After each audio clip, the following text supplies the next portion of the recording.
విద్యార్థుల సమస్యలు, విద్యార్థుల హక్కులు,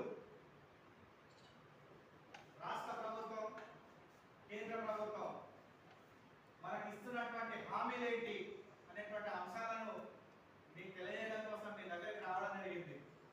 స్థానికంగా ఉన్నటువంటి ఈ పీడీఎస్ నాయకులు లేదా ఇక్కడ ఉన్నటువంటి మీరు మనము మన సమస్యలు ఏంటి అనేటువంటి అంశాలను ఒక 10 నిమిషాలు మనం చర్చ చేసుకొని రేపు భవిష్యత్తులో మీలాంటి వాళ్ళు నాలాంటి వాళ్ళ యొక్క ఐక్యం పిడికిలు బిగిస్తేనే ఈ సమస్యలు పరిష్కారం అవుతామనేటువంటి విధంగా ఈ రాష్ట్రంలో ఈ దేశంలో విద్యార్థి యొక్క పోరాటాలు కొనసాగుతున్నాయి. అదంతా మీకు అంతా తెలుసు. ఈ అకాడమిక్ ఇయర్ ప్రారంభమై జూన్ నెల నుండి ఆగస్టు వరకు దేశ నడిబొడ్డిన నీట్ విద్యార్థులకు